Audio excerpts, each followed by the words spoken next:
This is going to be a very short show.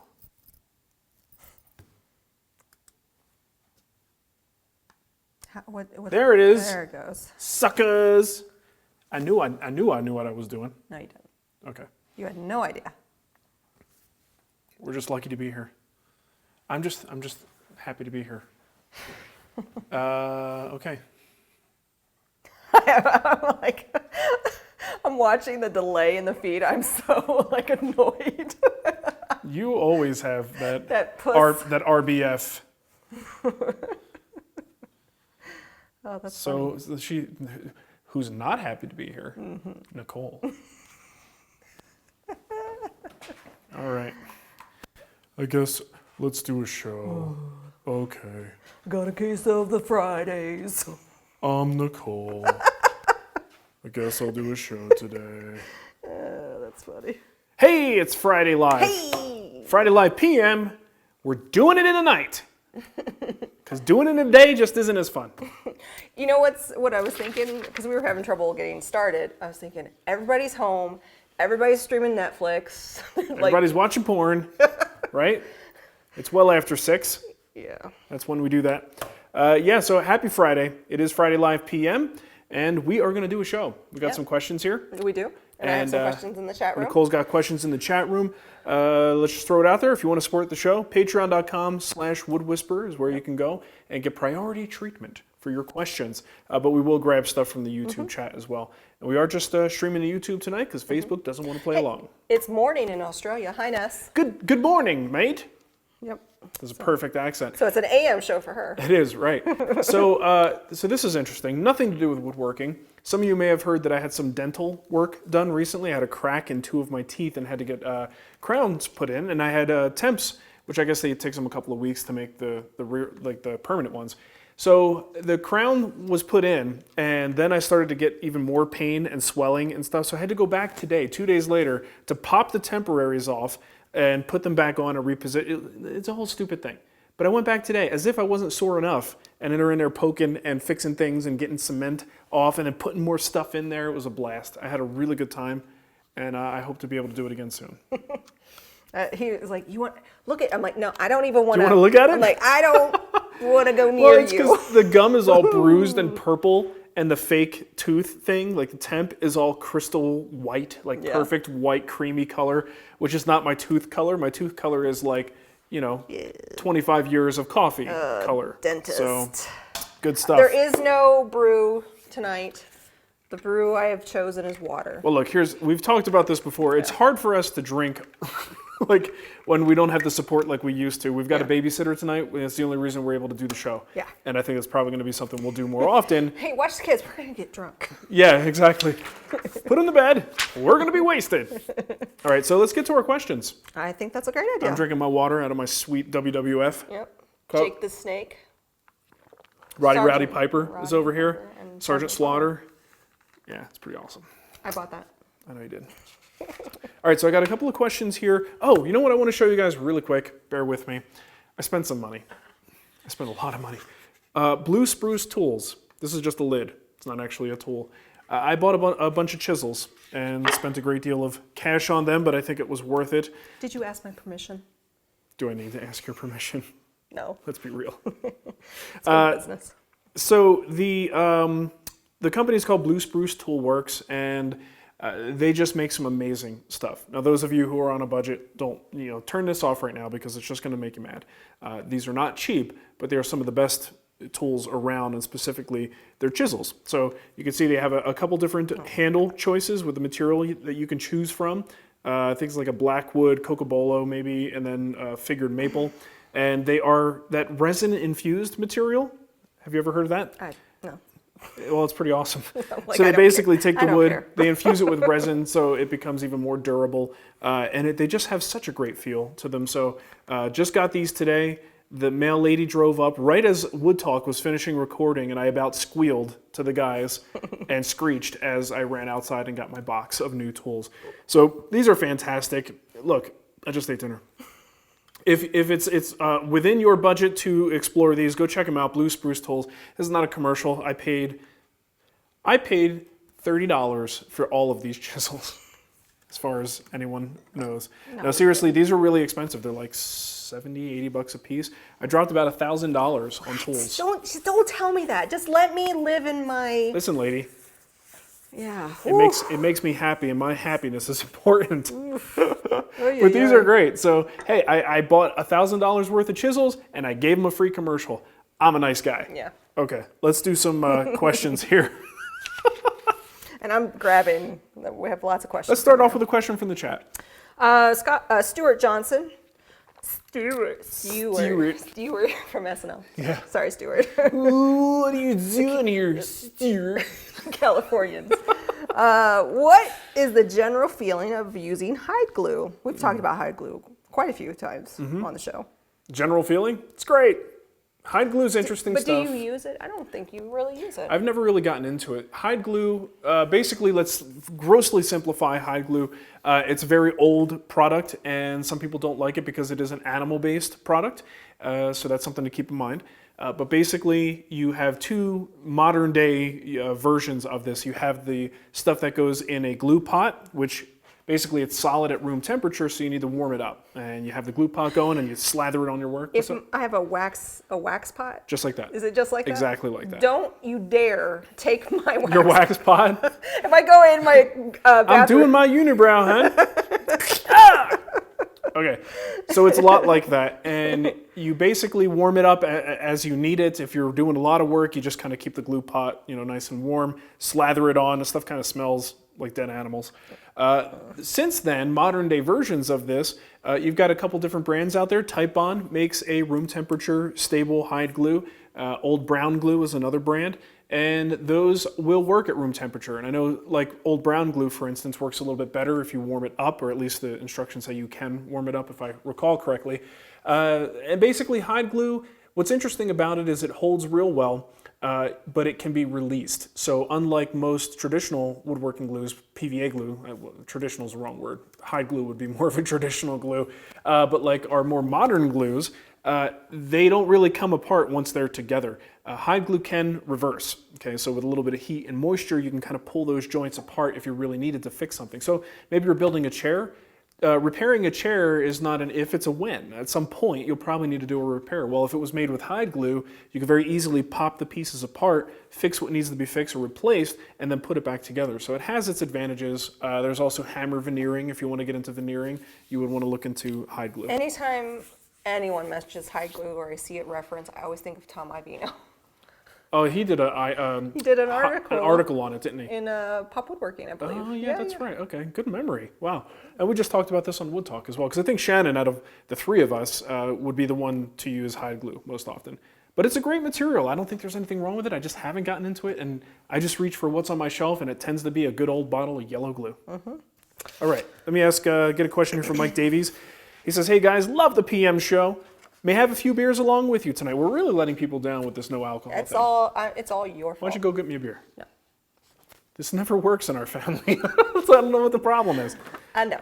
I know. I know. She's a independent modern woman. She can't get her husband a beer. You're not hip. I'm a wild and crazy guy over here. I don't know what that is. Okay, I may have some beers with you. We're having water tonight, in spite of the giggling. Anyway, quick finishing question. Are there different surface prep and between coat requirements for different types of finish? Like, do you need to sand more or less between coats if you're using shellac or lacquer versus an oil-based finish, for example? I don't plan on getting into spraying anytime soon in case that makes a difference. This is interesting. I think you'll find a lot of personal preference. You'll find more differences in the grit you use and when you use it from woodworker to woodworker than you will find amongst the different finishes.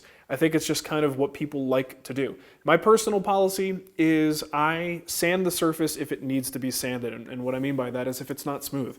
So if I put down a layer of finish, the first coat, and I come back to it when it's dry and it feels rough, I'm going to sand it. And it doesn't matter what finish it is, I'm going to sand it. So for me, finish is almost not really a factor, which type. It's whether or not the surface is gritty or not. And if it isn't, then I could lay on another coat and then sand the coat after that.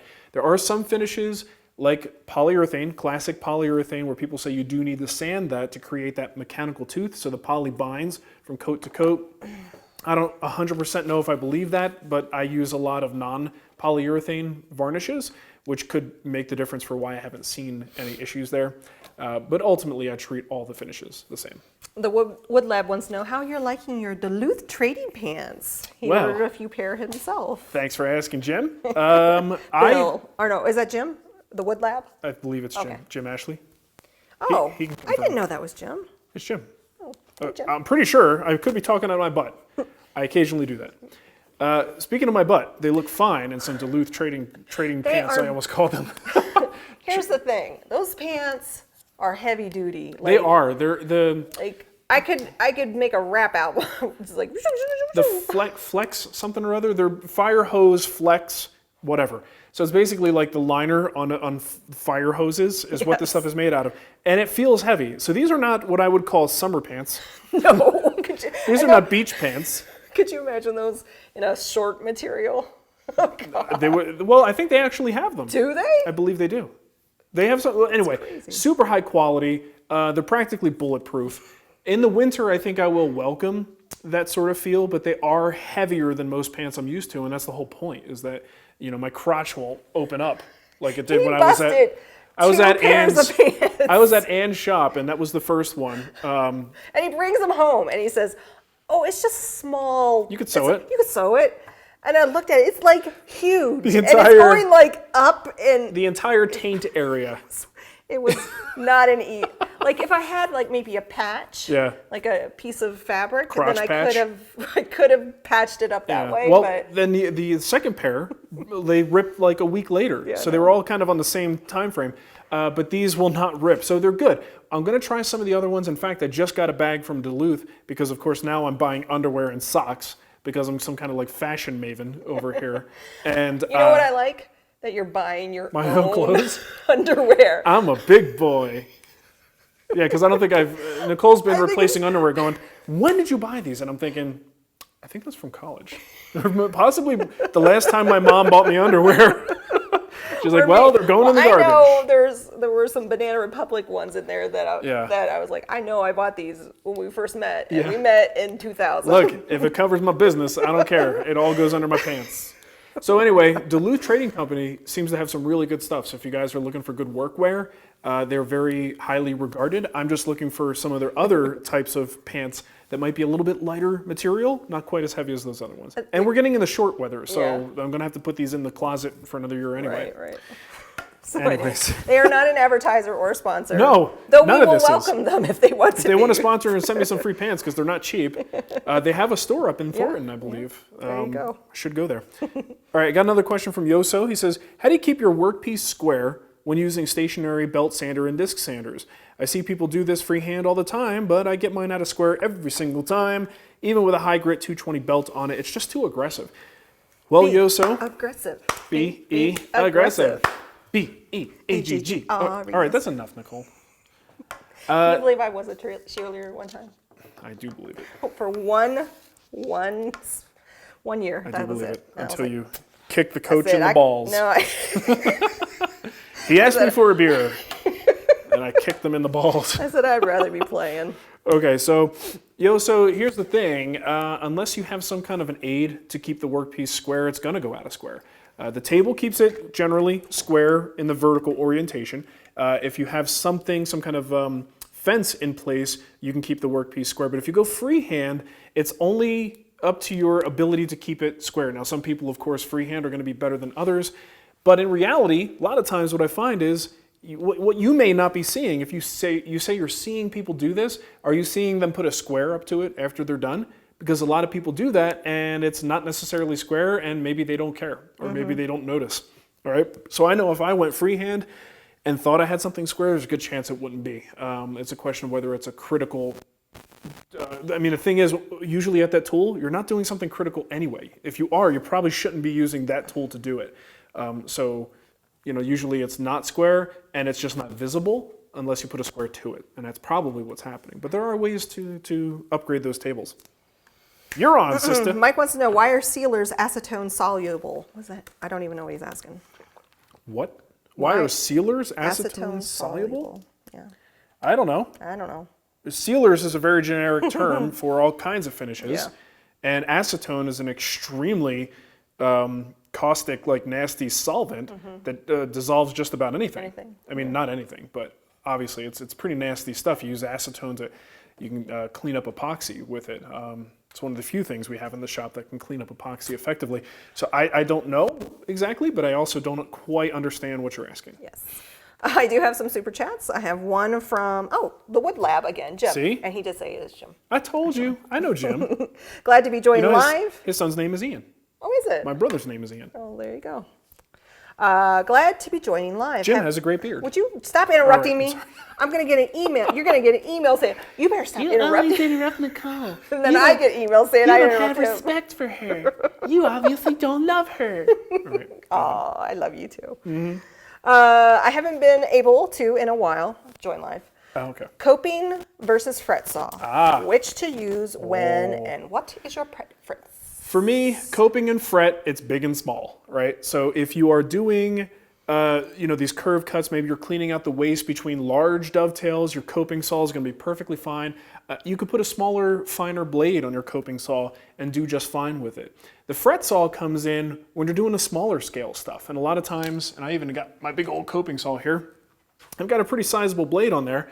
If I were doing little teeny tiny, let's say like the recent jewelry box project, trying to get those little teeny tiny pin sockets cleaned out in between the tails, something like this, is a little bit more like a bull in a china shop. A fret saw has a much finer blade, think more like a scroll saw blade, that allows you to get into tighter places and to work on smaller pieces. So a coping saw is probably a better multitasker, probably covering a wider range of things if you have the right selection of blades. But the fret saw, for fine woodworking and literally finer dovetails in terms of size, the fret saw is going to probably be the easier, more manageable option. But both of them will work. I just think, you have more capacity with the coping saw, and you're likely to, again, with different blades, you're likely to cover more ground with that. I do have a fret saw, so anyone wants to know, and it's bladeless.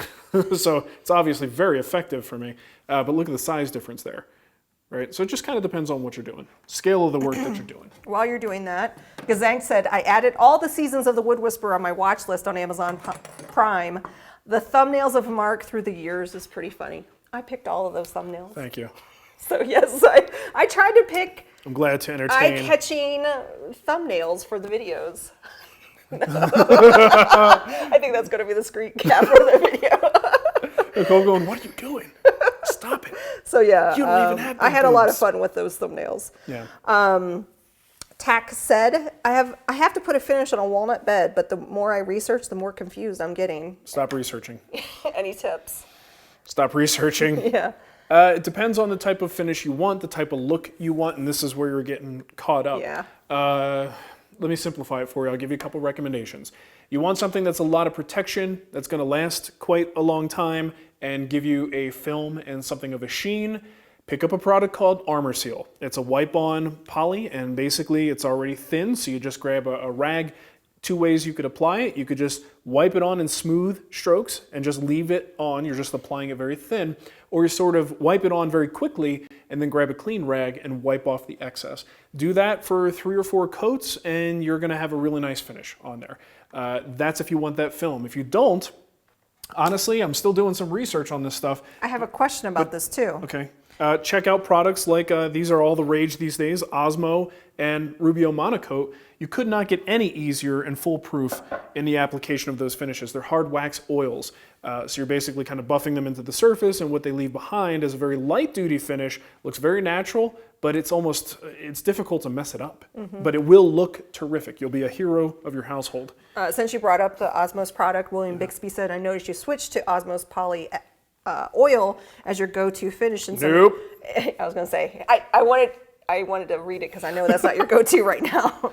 I think you've been using it. I've been using it to experiment.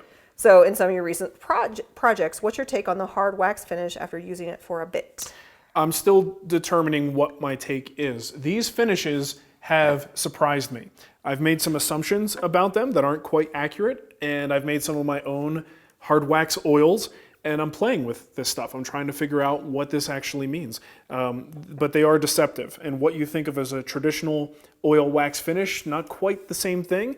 For instance, I have my samples in the house. No, I brought them out here because Oh, they go were get them. in the way. These are, this is interesting to look at. I love this stuff. I geek out on it. Yeah, he was obsessed with trying these out for, we're like doing this for about a week, just playing Yeah. with this stuff. Are they all firm? Dripping on my hand. Okay. You know they're firm. What? You're terrible. Okay.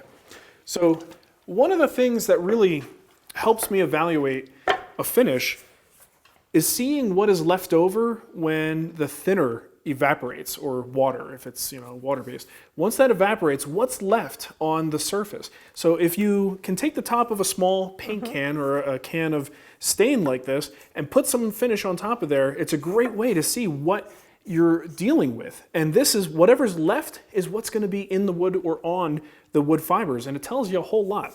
So, for example, I expected, let's say Osmo. I expected Osmo being a wax and an oil. I expected it to be very wrinkly and very soft. I like this one the best. Right? What is this one? Oh, I'll tell you, Nicole. All right. So this is Osmo. Oh, is that Osmo? So I like it a lot. look at the way the top of this looks. Now it takes a little while. This Yeah. took about a week to get to this point, and it gets harder and harder. But this does not feel like a wax. There's no residue whatsoever. Right. I mean, and I haven't tried to scratch it yet. Can I try? Yeah, go ahead. You dented it. I scratched it. You're a horrible person. You just said, do it. Nicole, So I did it. Do Nicole it. ruined my demo. All right, but this is a lot more firm than I thought it was going to be. So I'm super surprised. And look how smooth. It's like dead flat smooth, right? I was surprised by that. Okay, now keep in mind, Osmo also is a product that has, a comparable VOC content, which is the volatile stuff, the nasty stuff, comparable to any other oil-based finish that we have access to. So it's not necessarily saving us anything in terms of, being more friendly to work with, because it still kind of has a smell, nasty stuff. Rubio Monocoat. 0 VOC product, okay, but it's a 2-part finish. You have to mix 2 things in a proper ratio. I put that on this can and gave that about a week. Now this is a little wrinklier. This is almost what I would have expected from, what I thought I would have expected from Osmo. Check it out, Nicole. A little wrinklier. It's a little wrinkly. You feel it? Yes, I'm feeling the wrinkles. Can you put your fingernail through that one? Yes. Okay, so definitely not as smooth and as perfect as the Osmo, but still hard, hard enough to the touch. There's definitely something to it, there's a protectiveness to this, but both of these products took Nicole's fingernail and got a nice little And dent. I even cut my fingernails. Oh my they're God. not even that long. Oh my God. And now this is my home brew. All right, so I took a little bit of beeswax, mostly carnauba wax, and either tung oil or boiled linseed oil, and I did a couple different mixes and put that on the top of a can. Now it's definitely got a different look to it. It's more, a little bit more gooey, and it feels waxy to me, right? Yeah, that's definitely wax. That's definitely waxy, and it also I feel like I cracked. could wax, use it as lip balm. Go for it. You probably could. I probably could. It's not going to hurt anything. So this is again a 0 VOC product, and the fact that it cracked, I don't think that's a big deal because we're putting this in a much thicker layer than it's ever really intended, and the same thing goes for these two. But this home brew is still kind of hard, as far as that type of wax goes. It's a good firm wax. The one you tested, the Osmosis Polyex oil. This is Pollux oil. Pollux. Yeah, it is this product, Osmo Pollux oil. And I got someone who goes, excuse me, it is pronounced Poly-X. I just said Polyex. Right. I'm saying on one of the previous videos. Oh, okay. And I said, excuse me, it is not. It is pronounced Pollux because it was corrected on that many times. So what does this mean? I don't know. This stuff is, what it means basically is that a hard wax mixed with an oil is a little bit more protective than I gave it credit for, than I thought it would be. Does it mean that we should be shelling out the price for these expensive products? I don't know.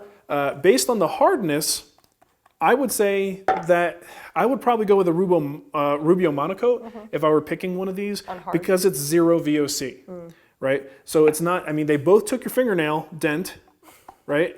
And if I'm going to use something that has, I don't know what the number is, 200 and 75 grams per liter or something like that for the VOC count. If I'm going to do that, I'd rather just use something that gives me even more protection. But do they have a low VOC? Or I don't is think this, so. Someone said in the chat that they do. They have a line of products. Yeah. So I honestly do not know. I'm not Right. that familiar. And here's the thing. There's a lot of black magic around this product line. Even talking to people who know what they're talking about, they conflict with each other. And there's not a lot of clear information out there. So, and these products are just now becoming a thing in the States.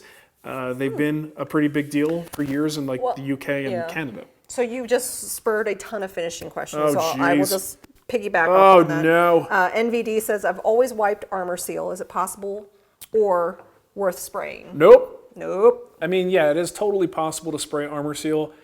I'm not a fan of spraying anything oil-based.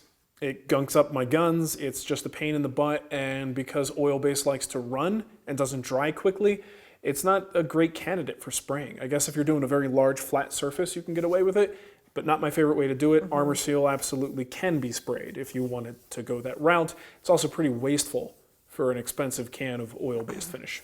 Grubson wants to know, what about just straight shellac instead of all these wax finishes? Is the denatured alcohol high, VOC? You can use shellac. It's perfectly fine. I don't know how.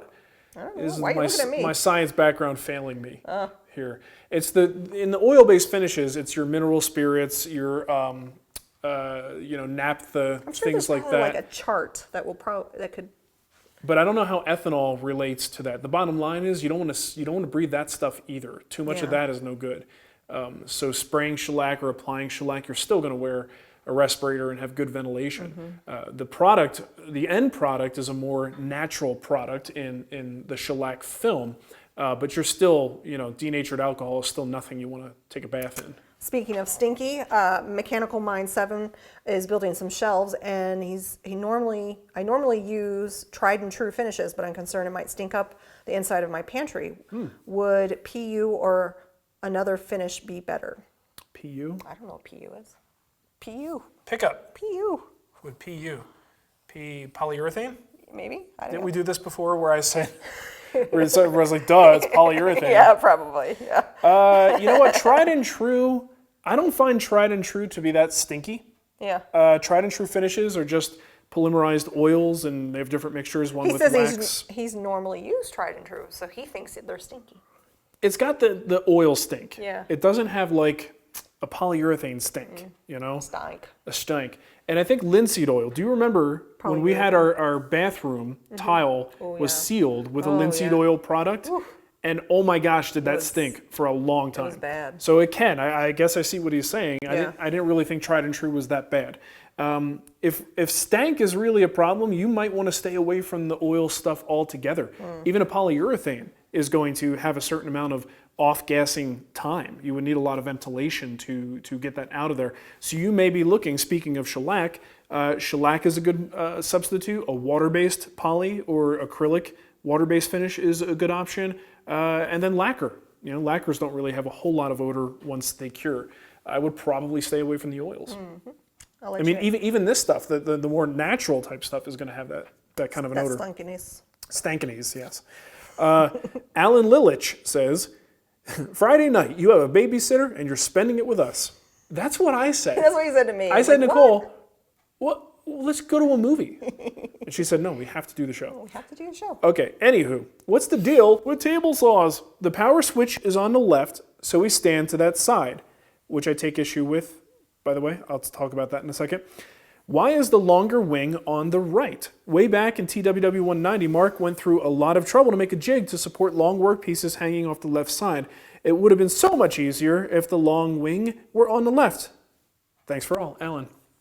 Okay, first of all, I don't think woodworkers stand on the left side because that's where the power switch is. I think the power switch is on the left because that's where woodworkers stand. Okay, it's a chicken or egg thing. But the reason we stand to the left is the fence is on our right. And when we're pushing workpieces through, you want to push them not only straight, but pressure into the fence. So body language wise, it makes more sense for our bodies to be on the left because we naturally push into the fence as we're pushing the piece through. And we also stand to the left because we don't want to be in the path of the workpiece should it kick back. Yeah, so you want to be over here pushing through. Now, the reason the extension wing goes to the right is because that's the direction of our pressure. The fence is on the right. So if the extension wing was all the way on the left, that doesn't make any sense. Now, I guess if you have a completely mirror image table saw for a left-handed user, if that existed, I don't believe it does, then it might make sense for a left-handed user. But for right-handed users, you want to be able to push into that fence, and the distance, as you want to extend your fence for wider cuts, it has to go to the right. That's kind of your only option. Of course, they could make a table saw if you had like an infinite amount of space with just this giant table, so you can go left or right, whatever suits your needs, that's fine. But obviously this is a necessity of the way we work. Now the reason I did that example there, pieces that fit within the table's length, depending on the length of your saw, they should be cut to the right, Because you have a fence there, that serves as your stop. And depending on the type of cut, you can get away with it. Sometimes you run the risk of kickback with it wedging between the fence and the blade, so you do have to be careful. But you can cut with the workpiece to the right. That example that I did there, it may not have been the best example because the piece should have been a little bit longer. The point was if it's too long for your table and you need extension support out to this side, here's how you do it, But ideally, you want all of your extension support to be on the long side of the table. So the way I presented that example in that video probably wasn't the best way to go about it. But hopefully that explains it. Speaking of table saw, Andrew Sulk wants to know if you're still using your fancy fence on your table saw opposed to the Powermatic one. Yeah, I've got the VSC. Very super cool tools. And I've said this before, people ask, is it still on there? It absolutely is. I like it because it's a aluminum fence, it's dead flat, dead straight, and it has the ability to easily add accessories. For those things alone, I love that fence. If you really get into all the cool stuff you could put on there, and I've got a bag of the little bolts that fit in there, you can make all kinds of accessories for that. And I barely scratch the surface with it. But the thing is so darn reliable and straight and cuts, it's a great accessory. I like it. If you're only going to do what I do with it, though, I'm not sure it's worth the investment. I think you really have to look at Alan Little, right? Yeah, Alan. Look at what Alan does with his and look at all the other accessories and stuff that they advertise that you can put on it and make sure those are things that you want to do. Because if all you're doing is buying it to get a straight fence, I don't know that that's enough reason. And Alan, I will say, is awesome with the support. So if you go to the website and contact them, they will talk with you about what you need to do or anything like that. So for sure, a small company, awesome people. Jason wrote in, he says, not directly woodworking related, but since this is a PM show, maybe it works. It's interesting to hear the tidbit about your celebrity status. Things like Mateo being surprised that everyone knows his name at a meetup. Are there things that have caught you off guard? We, the audience, feel like we know you, but it is mostly a one-way relationship. I can imagine it can be a bit unsettling to experience that from your perspective. I think at this point we're used to it. It happens quite a bit, especially at shows, woodworking shows and events. It's a little bit unexpected when it happens just kind of when we're out to dinner and someone recognizes us. We were like at a community event where we lived. Oh yeah, in Arizona, right? Yeah, I was like, oh wow. And that guy was nice. Yeah, he was. No, I'm not saying. Well, everybody's it's bad. nice. Everybody's nice. But when you're doing the family thing, that's when it's a little unexpected and catches you off guard. There were times that it's happened to me, and I was expecting it to be like somebody because I would travel around to different colleges and universities. Something from work. So I knew like a ton of people from there, and there would be times where I thought that was what it was from, but then I was like, oh wait, no, you know it's me a woodworker. from you know me from the YouTube. And it shows you how powerful this stuff is. We moved to Denver, like a year and a half ago, and just here in Littleton alone, I've been recognized a few times, like 6 or 7 times, like twice at Home Depot recently. That was kind of neat. And again, I'm just there. I'm going to buy something, get a keymate or something stupid, and run into somebody. But I will tell you the weirdest. And I've talked about this before. I don't know if I've talked about it with you here. The weirdest example of someone recognizing us that was a little bit uncomfortable. The fertility doctor. Oh yeah, that was weird. So in order to have Ava, we needed a little bit of assistance, and our fertility doctor had this beautiful box on his desk, right, or something like that. And I asked him about it, and in talking, he goes, "Wait a minute." He realized who we were, and I'm like, "Next doctor, please." It was a little bit weird. So anyway, but yeah, if you see us, I mean, we're not gonna, as long as we're not just don't ask Nicole for a beer. You'll be fine. All right, you got another question? I'm good. I have more here. Bill K says, "What's your go-to dovetail router bit if you have one?" Oh no, I grab one off the rack over there. I've got usually for like sliding dovetails, I believe I have a 14-degree bit, and I think I've settled in on that because that's the one that's always there when I need a dovetail bit. My jigs and stuff come with tons of different bits, but they're stored with the jig, and I don't even really think about them. So I just happen to have a small, I don't know, it's like a 1/2-inch 14-degree dovetail bit, and that's just kind of, again, I don't think that's it's not really a recommendation so much as that's just what I have. The Swedish hand says, "Is it weird that I listen to your voice/videos to fall asleep? Please do one ASMR as soon as possible, maybe?" Is that the ASMR? I don't know what that means. Isn't that the waves that sync up with your with your brain and induce sleep? Sensory. Autonomous sensory meridian response. Yeah, it's like a certain frequency or tone that is said to put your body into sort of a meditative sleep state. Interesting. Something along those lines. I know I'm on the right track. It says it's the static-like or tingling sensation on the skin that typically begins on the scalp and moves down the back and the neck and the upper spine. Yeah.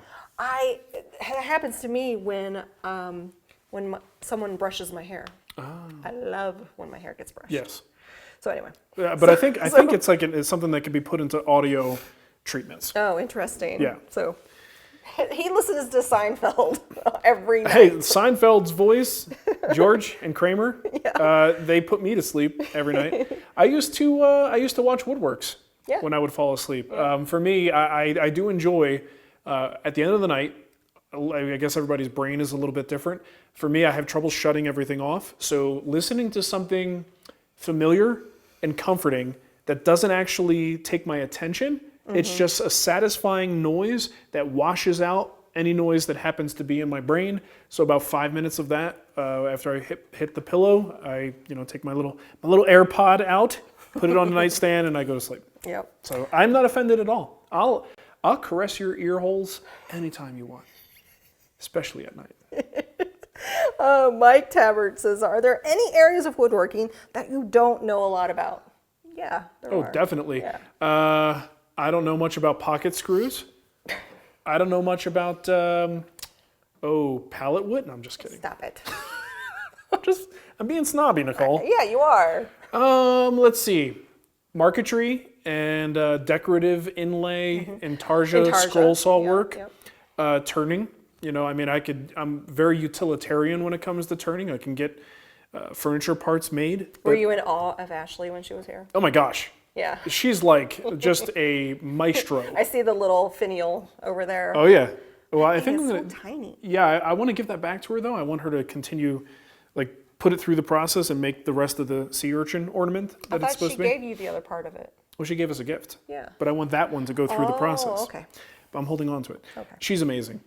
So yeah, turning is something that I know a little bit about it. I could even teach the basics, but I wouldn't say I'm very good at it.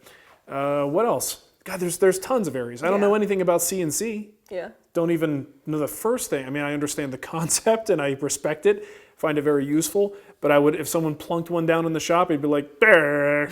What do I do with that? Lots of things. And there's also furniture styles and techniques and disciplines within the discipline that I know nothing about. I'm also not that great at hand tools. I mean, I use hand tools as a accessory to my power tool woodworking. So the things I have here, I do know how to use, but there's a lot of hand tools that you hand me, and I'm not gonna know what to do. If you want me to carve a seat with traditional tooling, like a scorp and a trevisher and like all those other things, I'm probably going to need some help. Someone's gonna have to show me how to use them. Maren Jensen wants to know, use Epiphanes on an outdoor project, Yeah. and after 1 year, it's flaking and cracking Don't. and looks terrible. Is there a way to do spot repair, or do you have to go whole hog? That's the problem, Marin. That's the problem with the thick film finish solution outside. Did you use Epiphanes on our table? I used it on the garden gate and I used it on the table. The But problem the second is, time you used it, yeah, or the first? No, the first time I first- put like a coat of teak oil and then walked away for 4 years. I'm like, was that's so done. See ya. So it was got bad. Yeah, it was in trouble. But that's oh, and I also put the Epiphanes on the Adirondack chairs. Right. And that is the trouble because it's a thick film finish, and once that film is compromised, a lot of times it's really difficult to just kind of recoat it because you recoat it and that little fracture kind of wants to just reopen again. So that's one of the big disadvantages with those finishes is they're much more in the way of maintenance. They're supposed to be low maintenance, but if you are following the yearly routine maintenance, which is like, you think in terms of what someone with a boat would do. When you pull the boat out of the water for the season, you might give it a light sanding and throw another coat on, and you're adding more protection every year. And then when when it really truly starts to fail, do-over, right? And that sucks. So this is why a lot of people don't like going that route of those thick film finishes. But in the right conditions, that Epiphanes finish will hold up, and it will hold up for years as long as it's not like fairly extreme. And I don't know what your conditions are, but who knows? But I've had lots of people complain about a thick film finish just deteriorating outside. So unfortunately, if you've got a crack, you could try just kind of lightly sanding and sand the whole thing, clean it all up, make it look nice and even, and then go back with another full strength coat of Epiphanes, throw it down there, and maybe that's going to buy you another season. I'm not 100% sure, but usually a crack is a bad sign that more failure is on the way. Is it all the way through, or is it sometimes on You'll the have to surface? ask Marin. It depends. Yeah. I mean, the way film finishes work, if you're not familiar, like a polyurethane, some finishes will blend in coat by coat to become one sort of unilayer of sorts, like shellac will burn in. Polyurethanes and varnishes don't do that. Think of layers of saran wrap being laid on top of each other. So what happens is if there's a crack, you may only have a crack, and this is what Nicole's alluding to, you may only have a crack in the top layer or the top 2 or 3 layers, depending on how thick the finish is. So there's a chance you could sand back, get down beyond that crack, and then start building back up again. If it goes all the way through to the wood, then you don't really have much of a choice in that. Cameron Knowles wants to know, how are you going to power the outlets in your desk? A little bike. A couple little pedals while I'm sitting there. Little Gilligan bike. Just put some pedals in it. Well, here's the thing. It's there. going to be a little bit of a cop-out for me because I'm in a very You should fortunate probably let situation. people know what you're doing. Not everybody's part of the guild. Okay. Thanks, Nicole. We're building a executive desk, and this happens to be an executive desk that I need in my office. So I'll be using this, and it is catered to my needs. So the power elements like USB ports and outlets, and even an in-drawer outlet, the top left drawer is going to have outlets and USB ports in there. So you can charge and have stuff being charged out of site, which is cool. So how do you get power there? Well, whoever, the dude that built this house and did the renovations, put an outlet in the floor. And Nice. it's like right there. It's what's currently powering everything at my computer. Check this out. There's also Ethernet there, which is pretty awesome. So not everybody has And I'm that. stuck in the laundry room. Nicole's in the laundry room with the dogs, slurping water. She's trying to get work done. Millie comes in, takes a few pieces of kibble. Mateo goes in and poops in the bathroom. It's a thing. Wow, Meanwhile, this is awesome. I'm in my executive desk I know, right? with my power cords and Ethernet. But then he tells me the dogs are in there farting. I'm like, I'm glad. I'm fine here in my laundry room office. I will stay right here. Okay. So if you don't have that situation, most people aren't going to have that situation, an outlet in the middle of the floor. You're going to have to run an extension cord or have some way of doing it. Covers for them. Yeah, so you don't trip over it. Right. You can get those at Home Depot. Lowe's. That would drive me nuts.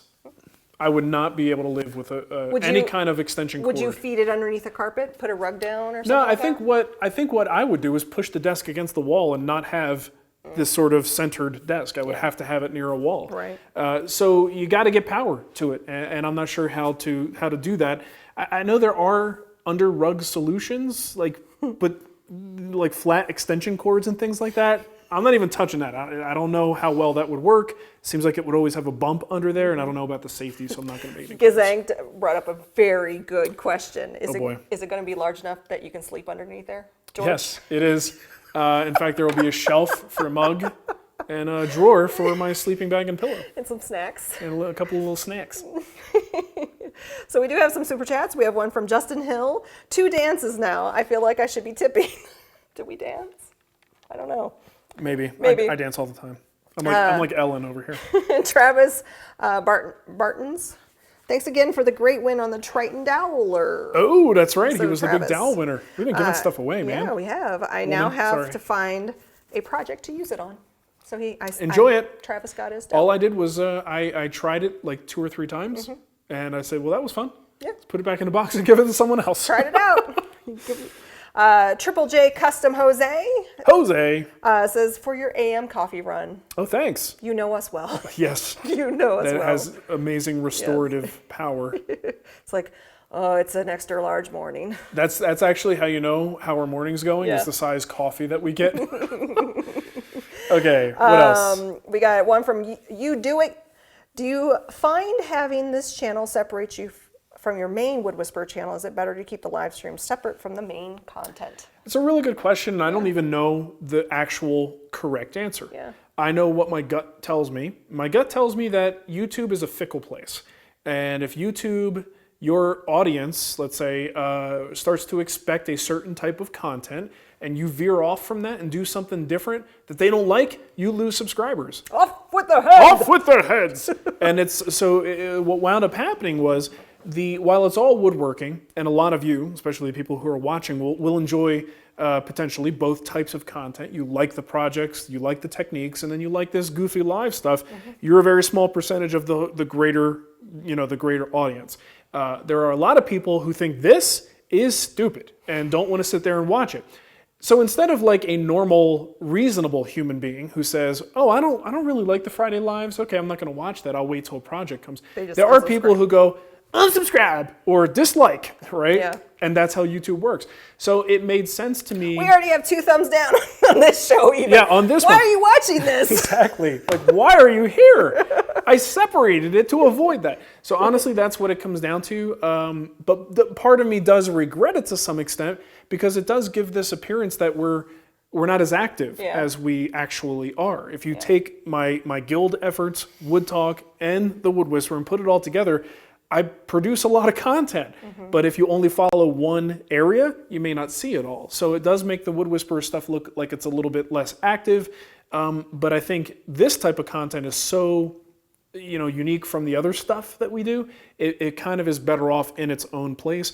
And it's less stressful for me, because the people who really like it, they find it, they watch it, and we all have a great conversation. And I have a lot less riffraff. There's a lot less just like crap and people who are disappointed to see this giving me crap about it. And I'm glad we have a separate channel. Yeah. I like that we... But to answer the question, is it the better move? Like, would it be a net gain if I brought this back to the other channel? I don't know. Yeah. But I personally, a lot of times Nicole and I make decisions that are not about making the most money or getting the most subscribers. We make decisions that facilitate us having a more enjoyable life. And reading fewer crappy comments facilitates having a better life, right? So, we don't care if it improves the numbers. If it improves the way we look at this stuff and how much fun we have, we're going to do that. So, Kenny K just did a super chat and says, interested in the answer to Tank's question. Who's and Tank? Tank asked a question, and I saw it, and I dropped it in my spreadsheet, but there's a lot of people in front of him. But Kenny K just bumped you up. So here you go. Here's Tank's question. So he upvoted he with did. money? He upvoted someone else's question? Yeah. Nicely done, sir. When you first started out, did making mistakes ever mess with your head? If so, how did you overcome the frustration or feelings of failure? Does it get easier? It definitely gets easier, no doubt about it. There are times in the beginning where you just have expectations on how things should work and how, what the results should be, and then they're not. And it's the worst when you've invested a lot of time and effort into something. So I can remember one particular instance in Arizona. We had just moved there, and I was trying to make a frame and panel door. And I just did some stupid blunder of an error. I glued a frame up and the pieces weren't the way I wanted them to be. I just did something really dumb and I couldn't get the pieces apart. And I was so pissed about it that I took the frame and I threw it across the shop and it like broke into a bunch of pieces. And I said, there, now it's apart. And I mean, it happens. And I think the thing is, over time, experience just teaches you how to avoid those things in the first place, how to take your time and also walk through steps in your head before you do them. And that's going to be one of the biggest keys to avoiding them. But the key to getting through it when it happens is to understand that we've all been there. We all do it. It's like anything else. You always hear people, motivational speakers talking about how, the most successful people are the ones who like have failed the most. Or got fired. Yeah, the people who got fired, the people who never finished college, like all that stuff that's supposed to make you feel better about being dumb. That's terrible. No, I'm saying. Maybe that wasn't the best way to word it. No, it was a terrible way to word it. Sorry. But no, seriously. I know what you're saying. I know. I'm just giving you crap. You have to make these mistakes to understand them and to get better. And this is why I always encourage people, when you're learning, build something that matters. Because when you make a mistake on a practice piece, you don't want to throw it across the room. You go, oh, okay, that's just a practice piece. I'll grab a new one. If you make a mistake on a dovetail drawer that's going in a little end table that you're making, you're going to be really upset when you make that mistake. And guess what? That lesson is going to mean a whole lot more to you. And you're also going to be much more motivated to try to fix it or find a workaround, some kind of creative solution. So just understand that it happens to all of us. It's all part of the process. If it's happening a lot, you may want to reevaluate what you're doing or take a class. Like where you're learning from. Yeah. Consider taking a class. And most mistakes are simply a lack of planning or inattention sort of thing, where you just didn't notice what you were doing, and then it's too late. Or you're rushing, or you're rushing through it. You're tired, or just all reasons not to be in the shop in the first place. Yeah. So yeah, it happens to all of us. I got 2 from B. Walker. He's planning a project for a tabletop. Any recommendations on filling pores versus not filling pores? And then, is a water-based finish less durable than an oil-based finish? If you're speaking very generally, oil-based finishes are said to be more durable than water-based finishes. But there are some really durable water-based finishes that look great. And I think year after year, they just kind of get better and better. It's even at the point where now I think you can make the argument that some of these water-based formulations are totally competitive with the oil-based stuff, especially when we're just talking about indoor furniture, right? This is a water-based Endurovar from General Finishes. And this has been in my shop. It's dusty, but that finish has held up great. I've got water-based finish on my dresser in the bedroom, and they're fantastic. So got nothing bad to say about water-based. What was the first part of his question? It was about pore filling. Oh, pore filling. To pore fill or not to pore fill or not to pore fill? That is the question. Only pore fill if you have to. Pores are a natural part of the wood. There are certain times when it just doesn't look right to not pore fill. So if you're doing a high gloss finish and you don't fill those pores, they're going to look weird. It's going to look like pockmarked. So you are going to want to do a pore fill there.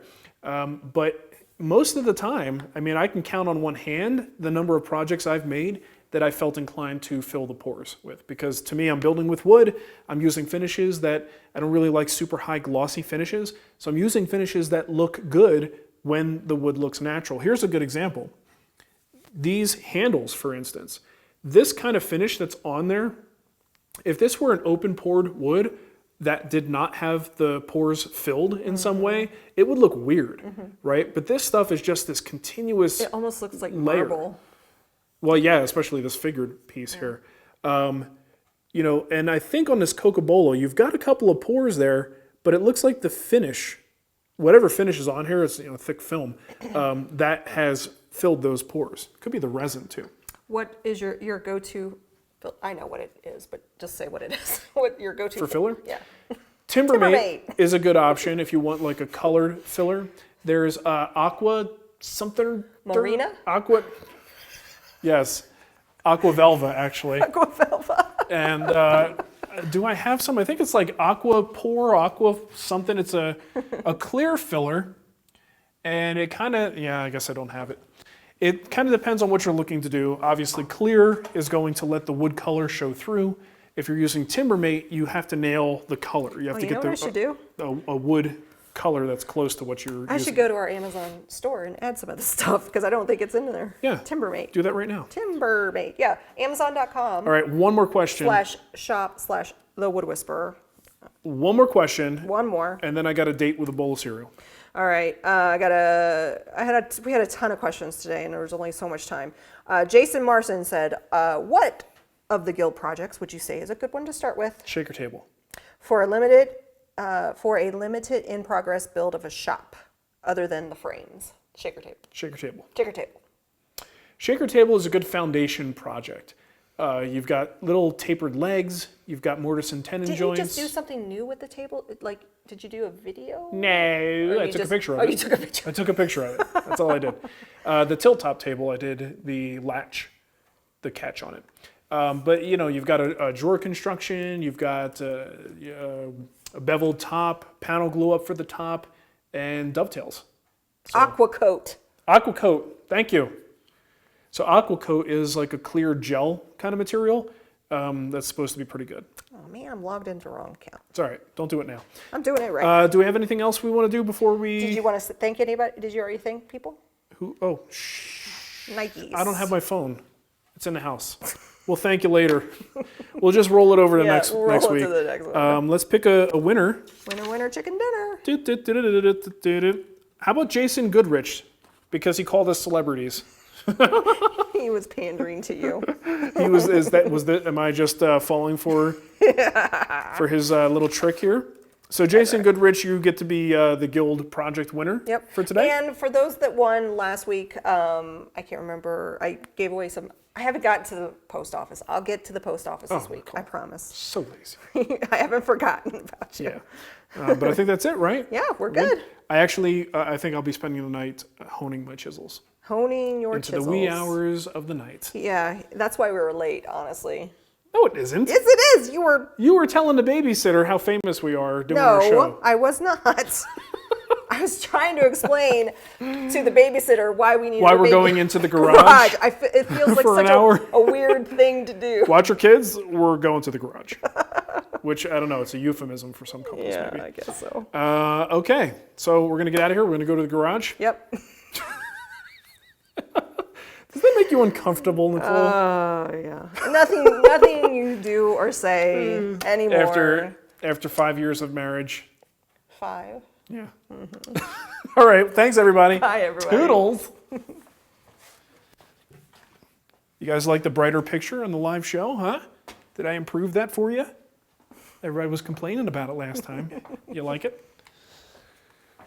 All right.